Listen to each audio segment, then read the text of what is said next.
bwe nalabye statement oba reaction ya Hajji Haruna mu birunga agamba nti Mulwana abadde bubeezi mukwano gwe yasembezanga ensi emulemeredde n'amugamba nti jangu obeere wano ebyokunywa byonna bivunaanyizibwa ku ggwe sente ezinaavanga mu byokunywa zonna zitwale nga naawe zikulabirire nenvayo nenkola post olunaku olweggulo neŋŋamba nti mubiru andi Mulwana kalas nendyoka nkulabira abaana b'omukabira ne bannumba ekikulu weefuula amanyi buli kimu you're no longer removing a dictator now you are removing Hajji Haruna mubiru now bula kasajja gwe lekeraawo okwefuula omugezi mukwano bw'obeera omusiru nze tekiŋŋaana kukozesa magezi gange ebyenfuna Bitabudde Hajji Haruna n'ab'eŋŋanda za Mulwana wazzeewo obutakkaanya abamu bagamba nti restaurant ya Haruna mubiru ebadde y'abantu babiri Haruna mubiru ne Mulwana era nga wazzeewo enkaayana nga bagamba nti oluvannyuma lwa Mulwana okufa tewali agenda kuyamba baana be okuggyako business partner we Hajji Haruna mubiru olw'okuba nti baali bakwatagana mu business kitegeeza nti restaurant wabanga girinamu shares zisigale nga ziyamba ku baana basobole obutatula butuuzi waka baddeyo basome Hajji Haruna agamba nti omwami ono tubadde tukolera wamu yes naye bizinensi yange bw'oya namuwamu buwi nti ssente ziva mu byokunywa zimuyambeko olw'okuba yali talina mulimo batandise okukubagana empawa Bannayuganda nga bagamba nti restaurant eriko H&M kitegeeza ki nti Haruna ande Mulwana kyekyabateekesako H&M nti batandika omulimu guno babiri baguganyulwemu binaggwerawa kituufu ebaddeyo ababiri oba ebaddeyo omu nga ayamba buyambi munne nga bw'abyogera byonna tulinze kumanya kuba amazima tegeekweka bikutuusibwako Hajji Ssettuba musomi w'edduwa Hajji Ssettuba musomi w'edduwa bw'omukubira ku ssimu ye munnyonnyola ensonga gy'ayagala kuyambemu abagala okugendako ebweru ebyammwe byateredde dda abagoba ku mpapula nga temunnazifuna n'ebyammwe biteredde mu abanoonya emirimu bankola naye sifuna ebyammwe abikolako nnyo mukubire ku 0703 31 39 25 ebibyo bijja kuba bimaze okutereerera ddala ensonga za H&M restaurant e Makindye ziri nnyo wansi ne waggulu yaani ya Hajji Haruna mubiru yekka yaani ebadde ye na Mulwana abange ekituufu kyeki bwe babadde kulumberwa Mulwana ku National Theatre omukulu omu bwe yakutte akazindaalo yayogedde ebigambo bino n'agamba ti Hajji Haruna mubiru Mulwana abadde muganda wo atakoma kubeera bubeezi muganda wo wabula business partner wo eyo restaurant mwagitandika mwenna era mbadde nkusaba ofuuke taata w'abaana ba Mulwana olabirira abaana ba Mulwana oweerera abaana ba Mulwana ng'oyita mu migabo gya kitaabwe mu restaurant eyo Hajji Haruna mubiru we yatuuse okukwata akazindaalo nakulabidde obusungu n'agamba ti obuzibu obuliwo abantu abamu we mwafuna emimwa eminene mulowooza musobola n'okugikozesa ewatasaanidde Mulwana abadde muganda wange gwe njagala ennyo nga natuuka ne ku extent okumugamba teyo gy'oli mu kubonaabonera vaayo jangu wano ku H&M e Makindye restaurant otandika okuba nga yeggwe akola ku byokunywa ebyokunywa byonna mbikuwadde era ssente zonna ezivaamu zizo ngenda kusooka okunenya omukulu eyakoze statement eyo manye omuganda agamba nti nsibambi edibya mutere oba osanga teyabadde timing nnungi oba osanga ekifo tekyabadde kituufu we yakoledde statement eyo naye sigenda munenya nnyo lwa nsonga gwate yalijjeewo omukisa omulala okwogera ku nsonga ng'eyo yalijjeewo omukisa omulala okulwanirira abaana ba Mulwana nga Mulwana abadde ku nsi nga temukyamwogerako ng'abadde mulwadde nga tewali amwogerako bw'anaafa n'ava mu mawulire n'ava ku mimwa gy'abantu waliwo aliddamu okulondoola abaana be ayinza okuba ekigambo yakireese bukyamu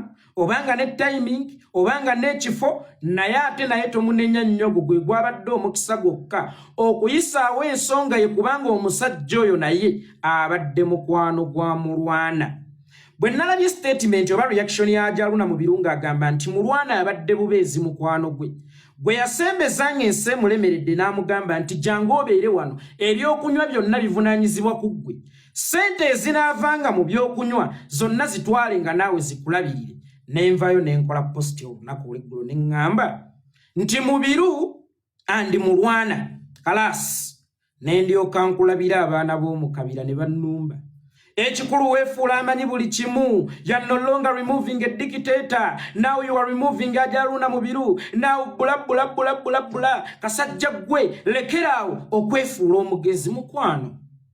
Bw'obeera omusiru nze tekiŋŋaana kukozesa magezi gange kubanga nze sivunaanyizibwa ku busiru bwo.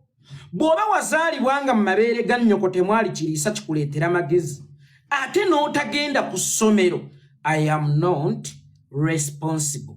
Gwe bw'oba owulira nga neefuula omugezi ennyo ekiyitiridde gwe nga weefuula omusiru nze sikugambako kubanga nze bwe nzija ne ŋŋamba nti Haruna andi Mulwana period nojja noga weefuula amanyi buli kimu ate kitegeeza naawe oyolesezza obusiru.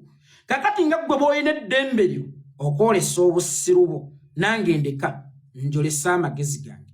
Ekizibu ekiriwo temwasoma lw'oluzungu mumanyi okulwogera naye temusobola kulunnyonnyolera.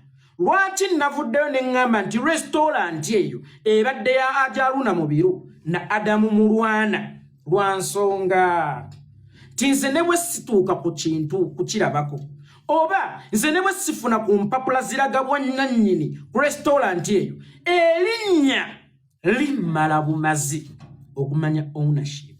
Ani amanyi akagambo andi kye kategeeza? Yeekolera ne yeekolera andi lumbuye, yeekolera andi asiimwe, yeekolera andi gundi. Akagambo andi kategeeza kinene. Ffenna tukimanyi nti restaurant eyo baddira amannya agasooka lwakuba nti kyamukisa mubi oba ate kyamukisa mulungi eri Hajji Haruna mubiru nti amannya gonna gasitandinze ku mannya ge oba gakwatagana n'ennukuta esooka ku mannya ge Haruna mubiru. Kakati ate nga restaurant ebadde Haruna andi Mulwana, kakati gwe atamanyi nnyo kulowooza oba atasobola nnyo kulowooza oyinza okulowooza nti restaurant ebadde standinze for Hajji oba for Haruna mubiru. Naye kano akagambo andi okabuusizza amaaso nti Haruna muntu omutayinza kugamba nti Haruna andi mubiru. Never. Akagambo andi ke kasalawo eggoye mu kibya ku bwannannyini ku restaurant eyo. Kubanze yeekolera sobola kukola restaurant ne ŋŋamba yeekolera andi itongwa. No. Era bw'eba yange nga yange business yange ng'omu ŋŋamba kimu yeekolera itongwa restaurant. Oba why I restaurant. Naye kasita ŋŋamba why and I manya nti waliwo nannyini migabo mu restaurant eyo era ya standinze for I. Ayinza okuba yibingira, ayinza okuba yinusu, ayinza okuba ani kuba singa eba yange nzekka ŋŋamba bugambi nti why I yeekolera itongwa restaurant. But once you mention a word and kikulaga nti ownership mu business eyo egabanibwa. Kyekigambo andi kyekitegeeza. Kakati gwe bw'oba onvuma ow'omukabira mbuweefuula omugezi ndi ekyo tekikyali kyakwogerera ndi era wensinziira ku kagambo andi okumanya ownership nga sinnakutuukira na mu byamunda restaurant eyo yajjeekya kubanga bwe nnakutuukira mu by'omunda ojja batandise propaganda waabwe bakuba bizinensi y'omuntu nze wa Haruna we nalyanga emmere era restaurant ye bw'ebaawo teyina nze kyenzijjako, teyina kyenzijjako, siina nsonga lwaki njirwanyisa. Njagala nnyo ebeewo abaana ba Mulwana basobole okusoma kubanga mwe mubadde investment ze. So ekigendererwa kyange si kyakusuula bizinensi y'oli Hajji, si kyakuttattana bizinensi ya Hajji, naye ekituufu kyakulaga nti ekituufu kiri nti restaurant ebadde ya Hajji Haruna mu biro na Adam Mulwana nga nsinziira kagambo andi otegeera yekolera ndi itongwa yekolera ne itongwa nga yekolera ali omuntu omu ate mutegemu yekolera andi itongwa yekolera ali omu era bwakola business nga ye nga yagadde standingira ku nnukuta ezisooka ku mannyage agamba bugambi yi kalas era bwe nteekamu akagambo andi n'owulira nga nkayana nga wali wazza okubanja emigabo gye lowoozanga nnyo ogwokubiri wadde onjagala nnyo nyinza okuba nyagala kukumpanya oba nyinza okuba nakumpanya kubanga akagambo andi kano ku restaurant eyo ke kamala eggoye mu kibya senga oliwulira business y and l ekyayinza okubeera eyayeekolera ne lumbwe era bwe ndijja ne mbagamba nti restaurant yange mumbuuza nga ate akagambo kano andi ko kaali kastandinze forward tosobola kugamba yeekolera ndi itongwa toswaga nze nange fe tu owninga business eno tekisoboka business eno owningibwa yeekolera nange akagambo andi ngenda kakugirawo osobola okukategeerera ku Radio and Wisdom tulina abayimbi abakozesa amannya abiri nti Ziza Bafana Jose Chameleone Nagundi Bebe Cool Winnie Nwaji nga balina amannya abiri naye Radio and Wisdom bo bateekawo akagambo andi akabonera akesimbalala nti bo baliddiwo bagatta obwongo ne bagatta amaanyi ne bakola kampani kyovolaba babayita Radio and Wisdom singa radio bwe yafa Wisdom yavaayo n'akola statement n'agamba nti yenze mbadde nannyini good life awo abalimba akagambo andi kano abatakawadde value akagambo andi kano abeera takawadde value abeera takavaluwinze kubanga kajja nga nkayite ntya party actually tankose ekigambo ekyo party oba amasanda oba kyakulabirako kyenyinza okuleeta party ndaba tekivaayo bulungi amasanda agayunga kekalaga nti bino bibadde bikutufu naye kekabiyunze gwe mugaso gw'akagambo ke bayita andi era mu kagambo andi mwensinziira okugamba nti restaurant ebadde yaabwe babiri njagala okusooka okwebaza Hajji Haruna mu biro abaddewo mwana abadde tajula kyakulya mwana abadde tajula mpeke Hajji Haruna emigabo gya Mulwana agikozesezza bulungi okumujjanjaba naye eno mu kufiirwa bw'ava n'aga nti wange aba akedde nnyo kyokka ate naye sigenda kumunenya lwa nsonga oba osanga yakitutte nti yabadde provoked by someone eyazze n'amugamba ti emigabo gy'abaana sijja kumunenya nnyo oba osanga kakati njagala okukubuulira nti restaurant eno ebadde yabo babiri Mulwana abadde personal friend yatwakoma okusinkana mwaka gwa 2022 omwezi oba gwali gwa 8 restaurant awo wennyini natumye emmere nali ne hayitawo oyo ne tutuula ne tulya nga bwe tutta oluboozi lwaffe tunyumya ku by'obufuzi byaffe kubanze bw'onsanga n'omuntu asukka mu omu tolisangawo mboozi ya kitiribiita kisagala emboozi ebaawo yabigenda mu maaso mu ggwanga Adam Mulwana nannyumiza story ye eyatooka kwa balabala na butya bwe yalukola njagala okwebaza omukulu Misach oluyimba olwo lwakwatibwa mu studio yo ate mu bubba naye ne bwe wazuula tewalemesa wagamba omulenzi bambi kaayitewo naye anoonya kyakulya agezezzaako emirundi mingi nnyo oba osanga abadde alemereddwa guno mukisa Adam Mulwana era nalabyeko analyst y'omu ng'avuma Dr. Besigye n'ebirala ng'anyumya mu Adam Mulwana oluyimba olwatuuka ku Dr. Besigye Adam Mulwana yakwata CD eyo ng'emaze okufuluma saagala kumentioninga producer alukola nnyinza omuteeka mu buzibu gwate olaba olumbe lwatutta Adam Mulwana lwa luyimba sigenda mmuteeka mu buzibu kaakati n'akwata oluyimba n'alutwala ku FDC headquarters. Bwe yatuuka ku FDC headquarters yasanga siddi nga ziri wali. Ne bamugamba nawe leete eyo. Bagisuule nayo mu kasero nga basuula endala ng'omukalabakalaba yagaana ogiba. Naga itsoke. N'atuula n'aguumiika Dr. Kiza Besigye. Dr. Kiza Besigye bwe yafuluma ayingire mu mmotoka y'eno enjeru emabega. Eyo Land Cruiser Guinness. Kyava mugaa ssebo. Dokita. Madde nkusaba ompeeyo eddakiika emu ogamba ki? Manyi Dr. Besigye ye nga ye. Alinga nze. Simayiro ye ntono. Ogamba ki? Wani. Nze Mulwana. Obadde ogamba ki? Ate nakuyiriza akayimba naye ŋŋaanyi okukateeka wali nga bajja kukasuulanga buli nga nkusaba okawulirizeemu siddi ino mukama wange. Kale. Mulwana agamba emmotoka yali esimbula eti agenda owulira ekidongo. Besigye songa n'addamu amaanyi n'amanya nti oluyimba lw'omukulu talusudde alututte naye yamuwa ennamba ye. Adamu Mulwana aba ali awo budde bwa kiro. Essimu neevuga. Halo? Yawo Mukalamutulo. Aro. Mulwana.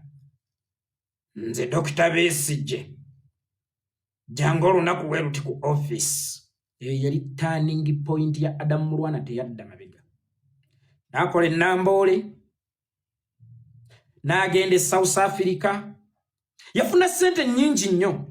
E South Africa yajjayo miliyoni gaali 5. Olwo okulonda kuwedde. Oluyimba lutandise okuggwamu amaanyi. Oluyimba lutandise okuggwamu supu. Naye yennyini takyafuna mirimu. Bwe yafuna omukisa okugenda e South Africa, abasawusi bamufuuwa ssente obukadde bwali 50. Ku ttuwa eyo kwaliko His Excellency Bobi Wine, kwaliko Nubian Lee ne Adamu Mulwana e South Africa. N'afuna miliyoni 5. Bwe yadda n'abaako byasigamu ne bitatambula bulungi. N'afuna idea eya restaurant. By the way, ne idea eya restaurant eyo gye mugamba nti ya Hajji Haruna Mubiru yali ya Adamu Mulwana idea. Naye nga Adamu Mulwana talina bulungi capital. Mulwana kyeyava atunda ebimu ku bintu bye yagula mu ssente ziri miliyoni 5 ne batandika restaurant kubanga idea bwagifuna agisomeramu Hajji Haruna Mubiru. Hajji Haruna Mubiru nga alinamu ku ssente. Nono n'aleeta obusente bwe ne batandika okukola restaurant neekwata. Emboozi Adamu Mulwana ye yaginyumiza twali tutudde. Teyaginyumiza ng'age ya Haruna, yali annyumiza lugendo lwe. N'okutuuka ye waawulirira nti ateredde atuula butuuzi awo abaana ne bakola. Genda oweereze oli y'akawungeezi n'annyuka ng'alinamu ejjuguli mu nsawo n'agenda n'agulira abaana amata. Byebyo nno ababadde batandise okukubagana empawa nga beebuuza nti lwaki amangu ago batandise okwesiba ku Hajji ng'omugenzi yakafa. Olugendo lw'omugenzi oyo okutandika okukolagana ne Hajji okukola bizinensi eyawamu oluwulidde bulungi nawa gye yajja ekirowoozo ekyo. Ensimbi yazijjawa kubanga bangi bandyebuuziza nti omwami oyo wa fayini yali muyimbi yayimba oluyimba lumu lwavaamu ensimbi ezikola restauranti. Bakunnyonnyodde ensimbi ezo yazijjawa. Bwe yabala nti zinaamufaako ayinza obutaziganyulwamu n'ateesa ne Hajji ng'eyali mukwano gw'enfanfe ate ng'akimanyi nti mukwano gwe alinamu kasente. Tugatte tukole ekintu ekyawamu manye nti ne bwe mbasizzeemu kuyimba n'asigala nnina wenzija ekyokulya. Olaba Mukama bw'amuyamba Hajji n'akigula ne batandika omulimu gwabwe ababiri era Mukama abawadde ekisa nti gubadde gukola. Ekifo ekyo kiriisa abanene bangi naddala abayimbi ab'amannya. Kyova olaba nti Mulwana abadde amanyi nti bizinensi yaffe babiri omwana wange tajja kugaana kusoma nga restauranti yaffe weeri. N'olw'ensonga eyo ababadde bagamba nti mwesiba ku Hajji munnyonnyoddwa bulungi era nkakasa nti ebigambo ebyo mubitegedde.